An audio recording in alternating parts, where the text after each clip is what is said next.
Crazy in Love, chapter 40, sebuah pertemuan. Akhir pekan yang ditunggu tiba sudah. Sengaja Kabir mengosokkan waktu Sabtu ini demi sebuah agenda yang telah dibuat. Agenda apa itu? Apalagi jika bukan bertemu Miko, sekaligus mendapatkan kembali pemilik hati. Saat pagi perlahan menampakkan bayang, laki-laki itu pun lekas bersiap. Melangkah tenang ia menuju kamar mandi. Selang tak seberapa lama, ia pun terlihat rapi. Jaket di atas ranjang hendak ia ambil, kala ponsel menjerit nyaring menyentak telinga Kabir. "Ada apa, Pul?" Kabir langsung melontarkan tanya saat panggilan telah terhubung. "Pak jurnalis, kosong tak akhir pekan ini?" sahut Ipul balik melempar tanya. "Kenapa?" balas Kabir lagi-lagi bertanya. "Ikut yuk, kita mau goes sekalian nongkrong nih," ajak Ipul. Sayang, ajakan itu langsung ditolak. Tak ada minat bagi Kabir meski hanya berkumpul tak lama sebelum bisa menatap Zahra kembali. "Tumben banget, ayolah seru ini, aku punya kenalan, siapa tahu cocok ke kamu," ungkap Ipul berusaha merayu. "Sorry, benar ini ada acara," tolak Kabir dengan tegas.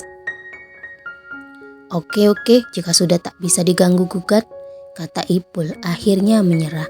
Iklan sejenak sudah lewat. Dengan setelan pakaian olahraga, topi masih setia, masker juga masih menjadi pelindung wajah, ia pun meninggalkan kamar. Jam 5:30, oke tak masalah, sedikit lebih pagi, ucapnya menyemangati diri sendiri. Mengingat pagi masihlah ranum, ia tak ingin datang lebih awal. Juga berpikir jikalau wanita memiliki waktu bersiap lebih lama bila dibandingkan dengan pria. Jadilah sembari mengulur waktu, kayuhan pertama ia bawa sepeda bergelinding menuju toko swalayan 20 jam. Seperti biasa, minuman mineral wajib dibeli. "Makasih," ucap Kabir. Setelah menerima uang kembalian, laki-laki itu bersegera meninggalkan toko. Namun tak disangka, sewaktu tangan telah meraih gagang pintu, dari luar daun pintu itu didorong oleh seorang pria. Siapakah dia? Nampak terbelalak. Raihan menatap kaget pria di depan matanya, Kabir. Dan tak kalah kagetnya, Kabir terpaku menatap. Tak ada tegur sapa, baik itu oleh Kabir ataupun Raihan. Terlebih di masa lalu kesannya ditinggalkan kuranglah baik. "Hai," tak menyangka tegur Raihan mengakhiri kebisuan. Bahkan ia ulurkan tangannya lurus ke arah Kabir. Antara percaya juga tidak, Kabir masihlah terbungkam. Namun tangan kanannya perlahan bergerak menyambut uluran tangan Raihan. "Hai," balasnya masih kaku. Raihan melempar senyum. Sungguh otaknya mendadak tersumbat, kehilangan kosakata untuk dirangkai. Hingga kedua tangan saling ditarik dan Kabir lebih dulu pamit. Laki-laki itu bertahan dalam kebisuan. "Aku pikir bakal ngegas itu landak jantan," gerutu Kabir saat telah mengayuh sepeda, perlahan menghilang di kejauhan, berganti pada Raihan. Keterkejutan belumlah sepenuhnya sirna. Serasa masih tak percaya akan takdir pagi ini, bertemu seseorang yang tak ia suka di masa lampau. Hingga mencapai mobil, keterkejutan itu serasa masih menempel. "Kenapa?" tanya Mariska, mendadak tak tenang melihat raut wajah Raihan. Padahal sedari tadi ia diselimuti amarah. "Oh, tak apa," jawab Raihan, tak mau berbagi. "Tak mau bicara? Ya sudah, buruan jalankan ini mobil," timpal Mariska dengan nada ketus. Raihan menyeringai, diliriknya Mariska. "Jangan marah begitu, nanti aku cerita," kata Raihan belajar memahami wanita. Ya, bagaimana tidak marah. Raihan tanpa pemberitahuan sebelumnya tiba-tiba muncul di bandara, datang menjemput Mariska dan dengan paksa membawa wanita itu pulang. Enggan menyahut, Mariska memilih memalingkan muka. Hilang sudah Amarah yang memenuhi rongga dada berganti senyum. Senyum yang tak ditampakkan meski masih dilihat oleh Raihan lewat kaca spion. "Mau sarapan apa?" tanya Raihan alih-alih merayakan kesenangan hati. "Tak perlu, antar aku pulang," jawab Mariska. Nada suara disengaja culas. Raihan tak menjawab. Jelas sudah jika ia tak akan mengantar Mariska pulang, melainkan membawa wanita itu pulang ke apartemen. Kemarahan Mariska sama sekali tak berarti baginya. "Kakak," sentak Mariska kalau mobil melaju dengan tenang memasuki basement parkir. "Turunlah, aku tak berniat banyak bicara," kata Raihan acuh. Ia lebih dulu turun, sementara Mariska bertahan di kursi, sama sekali tak bergerak. Membuktikan perkataan sebelumnya, Raihan tanpa bicara mencondongkan tubuh ke dalam setelah membuka pintu mobil. Dilepasnya sabuk pengaman. "Aku bisa turun sendiri," kata Mariska saat tangan Raihan mendarat, hendak mengangkat dirinya. Terlihat senyum puas di wajah Raihan. Sama-sama tak bertegur kata, keduanya berjalan menuju lift. Koper milik Mariska dibawa oleh Raihan. Mariska sengaja mempercepat langkah kaki. Ia yang mengingat pin pintu tanpa izin dari Raihan, langsung menekan beberapa nomor, membuka pintu apartemen. Belagak marah, tak mau, tapi nomor pintu sudah dihafal, ucap batin Raihan. Melangkah tenang, mengikuti Mariska di belakang. "Istirahatlah, nanti siang aku antar pulang," kata Raihan, sewaktu Mariska melempar tas ke atas ranjang. "Haruskah aku pesankan sarapan sekarang?" imbuhnya lagi, sebelum meninggalkan kamar setelah menaruh koper di dekat lemari. "Tidak," jawab Mariska. "Oke, aku keluar sebentar. Jangan kemana-mana," sahut Raihan. Di lain tempat, Miko telah siap sedari tadi. Ia bahkan tak henti menegur Zahra lantaran dinilai lamban dan mengulur-ngulur waktu. "Miko, tumben semangat dirimu?" tanya Zahra, sepertinya menaruh curiga. "Tidak, hanya aku rasa tubuh kita juga perlu olahraga," jawab Miko, tak pandai menyusun jawaban. Zahra tak lagi berkomentar, hanya otak terus bertanya-tanya. Di sepanjang langkah kaki, hatinya mulai tak tenang. Namun, mulut tak mampu berucap, mengungkapkan pada Miko. "Zahra, temanmu itu, apa dia tidak libur?" kata Miko, teringat Mariska. "Entahlah, dia belum chat lagi," jawab Zahra. Tak disangka di akhir pekan cukup banyak orang berolahraga, dan itu menambah semangat Miko, terlebih akan bertemu dengan Kabir. Tak terasa sampai juga langkah keduanya di tempat janjian, sport area yang cukup dipadati oleh pengunjung. "Wah," seru Miko, terlihat bersemangat. "Zahra, ayo kita ke sana," ajak Miko menunjuk rerumputan hijau yang dipercantik oleh tanaman hias. Terlihat tak sedikit pengunjung duduk lesehan. Sayang, Zahra menolak. Penglihatan wanita itu dialihkan oleh hal lain. Jadilah ia menyuruh Miko lebih dulu mencapai tempat tersebut. "Oke, aku tunggu di sana," jawab Miko. Berpencar mereka, Miko berjalan menuju tempat yang ditunjuk tadi, sementara Zahra berbelok menuju stand minuman. Di luar sport area, Kabir sendiri telah mencapai pintu masuk. Lebih dulu ia memarkir sepeda, berniat mencari keberadaan Miko dengan berjalan kaki. Lupa ia malam kemarin tak bertukar nomor ponsel, tetapi ada untungnya juga. Setidaknya ia terbebas dari kejaran Miko.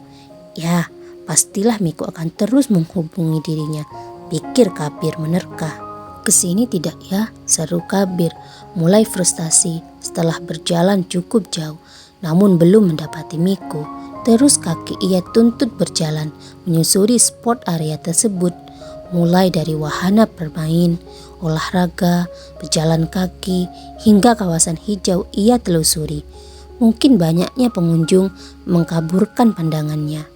Hasil dari sebuah kesabaran, tiba-tiba pandangan Kabir menangkap sosok seorang wanita duduk seorang diri dengan mengenakan kaos kuning serta celana longgar warna putih. Siapa dia? Siapa lagi jika bukan Miko? Kabir percepat langkah kaki. tak sabar ingin bergabung. Tepat kurang beberapa belas langkah lagi, sosok wanita berjalan melewati dirinya dengan agak cepat mencapai Miko. Sontak langkah Kabir dibuat terhenti, terkaget akan sosok wanita itu. "Miko, ini," ujarnya, menyentak telinga. Ya, suara yang sangat familiar di telinga. Bahkan mampu menghujam rongga dada, hingga nyaris laki-laki itu tak bisa bernafas. "Zahra," seru batin Kabir, belinang sedih sekaligus bahagia. Kabir tetaplah berdiri mematung, hingga Miko yang tak sengaja menangkap dirinya menegur, menyentak Kabir dari keterkejutan. "Hai!" Miko seketika bangkit, melambaikan tangan penuh sukacita. Dilanda penasaran, Zahra turut membalikkan tubuh. Dan apa yang terjadi? Seketika itu ia terbelalak kaget, menatap Kabir dalam kebisuan mulut. Sementara Miko justru melenggang cantik. Didatanginya Kabir yang sama-sama berdiri mematung. "Hai, good morning." Suara Miko terdengar begitu lembut kala menyapa. "Hai juga," balas Kabir tergagap. Sementara bola mata masih tajam menatap Zahra. "Kabir, oh Afnani, ini temanku itu," lanjut Miko memperkenalkan. Seutas senyum dipaksakan oleh Kabir, dan perlahan bola mata berputar melirik Miko.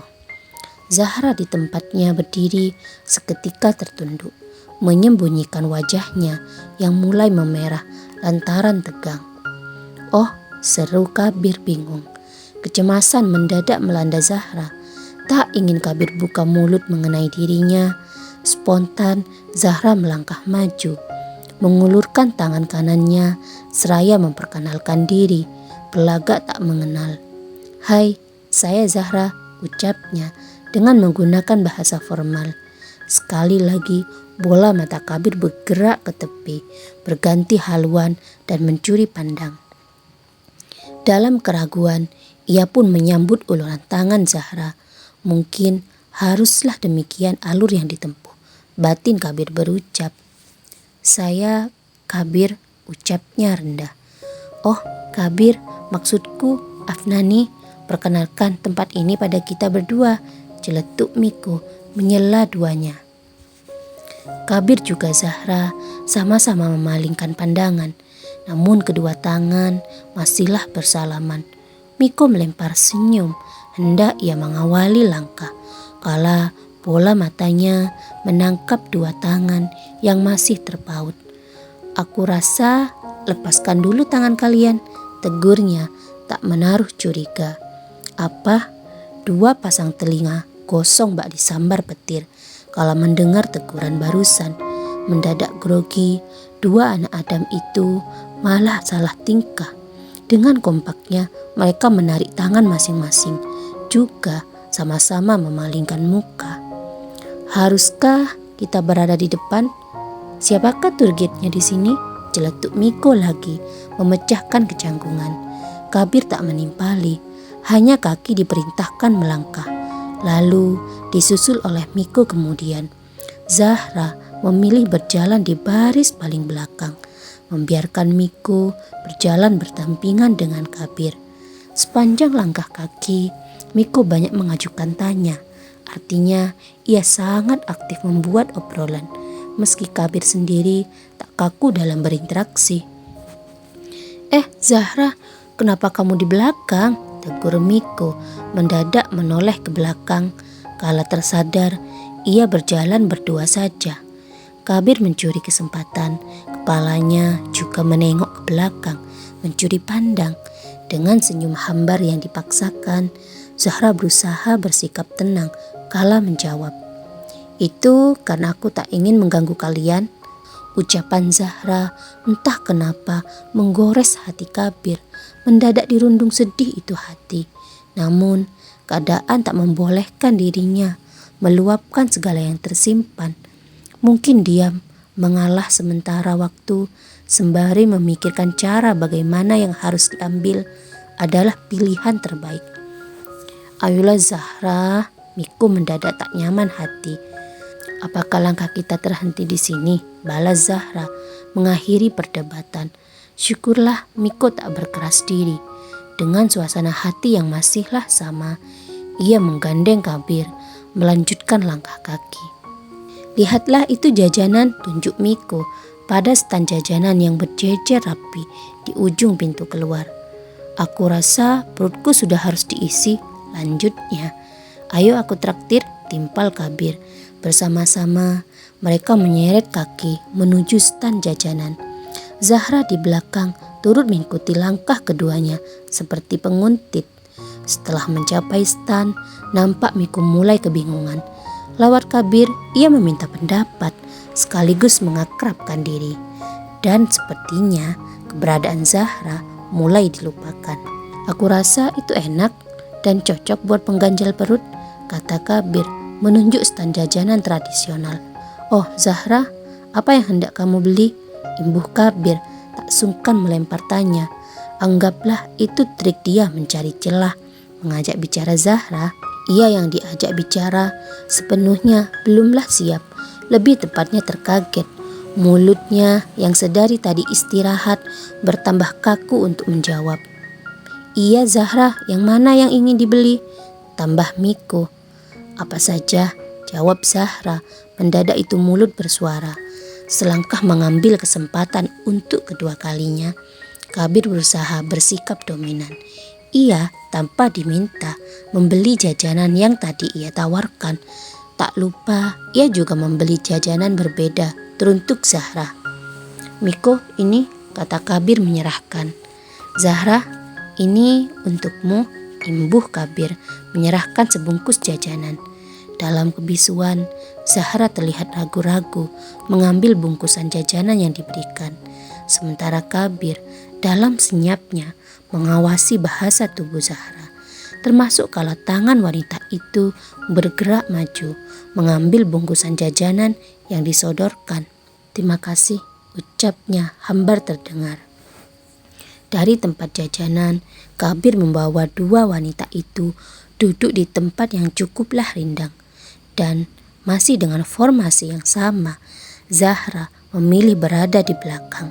Bukannya Kabir tak tahu, hanya saja ia tak memiliki alasan menarik Zahra berjalan di sampingnya. Itu lantaran Miko juga ketat menempel. Miko, jika boleh tahu, dalam rangka apa kamu di sini? Apa sedang berlibur? Tanya Kabir mengawali pembicaraan sesaat setelah mereka duduk. Kita sedang ada proyek di sini, jawab Miko. Zahra di samping seketika mencubit Miko dengan maksud mengingatkan wanita itu agar tak banyak bicara. Sayang, kode itu malah tak digubris oleh Miko. Ia bahkan dengan senangnya berbicara mengenai proyek yang sedang dikerjakan oleh Zahra dalam beberapa bulan ke depan. Artinya kita memiliki cukup banyak waktu, kata Kabir. Merasa kata itu ditujukan padanya, Zahra di samping Miko dibuat tersendat oleh makanannya sendiri. Batuk-batuk ia. Kabir bersikap spontan. Bergeser ia ke sisi Zahra. Lebih tepatnya berjongkok di hadapan Zahra. Satu tangannya mendarat di punggung wanita itu dan mengusapnya. Tak lupa ia sodorkan sebotol air mineral yang ia beli ke hadapan Zahra. Minumlah, tegur Kabir, menyodorkan sebotol air mineral. Zahra menolak. Itu karena ia sendiri telah membeli minuman. Terima kasih, saya ada air juga, tolak Zahra berusaha bicara. Kenapa ditolak? Miko menegur. Ia bahkan mengambil air mineral itu dan membukanya. Lalu ia paksa Zahra meminum air mineral itu. Kali ini Zahra tak bisa menolak. Meski tak mau, juga malu ditatap oleh Kabir. Pada akhirnya ia menengkuh minuman tersebut. Terima kasih, ucap Zahra, menyerahkan minuman itu kembali. Ambillah, balas Kabir.